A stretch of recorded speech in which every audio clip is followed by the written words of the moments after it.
جو عورت حیض کی حالت میں ہو یا نفاس کی حالت میں، ان دونوں کا حکم ایک ہی ہے، اس لیے دونوں کو اکٹھا بیان کرتے ہیں۔ حیض کی حالت میں نماز روزہ منع ہے، نفاس کی حالت میں بھی نماز روزہ منع ہے، لیکن جب حیض ختم ہو جائے یا نفاس ختم ہو جائے تو کیا کرنا ہے؟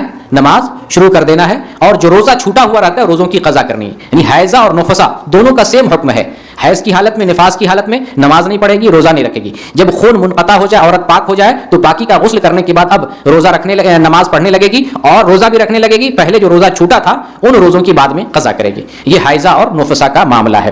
استحاضہ ایک بیماری ہے، عورت سے خون جاری ہوتا ہے، وہ خون بیماری کی وجہ سے ہوتا ہے، اس میں نہ نماز معاف ہے نہ روزہ معاف ہے، اسے استحاضہ کہتے ہیں۔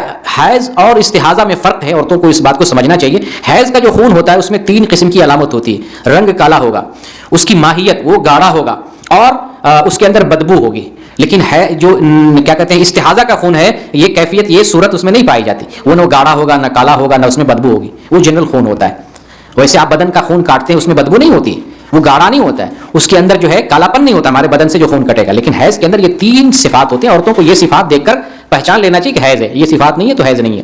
اچھا، جو عورت استحاضہ کی حالت میں ہوتی ہے، بیماری والا خون آتا ہے، اس کو حیض بھی آتا ہے، ایسا نہیں کہ حیض نہیں آتا، ہر مہینے حیض بھی آئے گا۔ استحاضہ کی بھی بیماری ہے، حیض بھی آتا رہتا ہے۔ ایسے کنڈیشن میں عورت کے لیے مشکل ہوتا ہے حیض کیسے پہچانے، حیض پہچاننا مشکل ہوتا ہے۔ تو ایک حدیث ہے، نبی کریم صلی اللہ علیہ وسلم کے پاس ایک عورت آتی ہے، فاطمہ بنت ابی حبائش، وہ پوچھتی ہے اللہ کے رسول مجھے استحاضہ کی شکایت بیماری ہے، تو میرے لیے نماز کا کیا حکم ہے؟ آپ نے فرمایا حیض کا خون کالا ہوتا ہے، پہچان بتائی، حیض کا خون کالا ہوتا ہے جب تمہارے لیے کالا خون آئے تم سے، تو تم سمجھ لو یہ حیض ہے، ان دنوں میں نماز سے رک جانا۔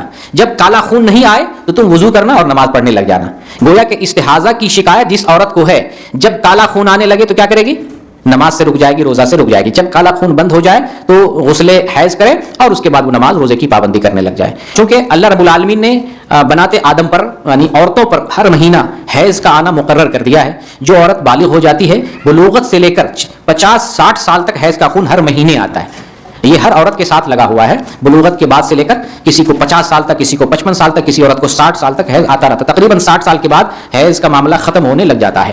تو ہر مہینے خون آتا ہے۔ اس کا مطلب یہ ہے کہ رمضان میں بھی ہر عورت کو اس درمیان اس عمر والی عورت کو خون آئے گا، حیض کا خون آئے گا۔ تو اگر کوئی عورت حیض کو روکنے کے لیے دوا کھانا چاہے تاکہ مکمل روزہ رکھ لے تو حرج نہیں ہے، کھا سکتی دوا۔ لیکن میرا مشورہ اگر دوا نہیں کھاتی ہے تو بہتر ہے، فطرت پر باقی رہے۔ کیوں؟ اس لیے کہ دوا کھانے سے مینس پر اثر پڑتا ہے، پھر حیض کا نظام اور سسٹم بدل جاتا ہے۔ کبھی 2 دن آئے گا، کبھی 4 دن آئے گا، کبھی تھوڑا آئے گا، کبھی زیادہ آئے گا، عورت پریشان ہو جاتی ہے، پھر حیض کیا ہے حیض نہیں ہے، تو مینس کا سسٹم خراب ہو جاتا ہے۔ اس لیے دوا نہ کھائے تو بہتر ہے۔ اگر کوئی صحیح دوا مل رہی، ڈاکٹر کے مشورے سے مل رہی ہے تو اگر کھانا چاہے تو کوئی حرج کی بات نہیں۔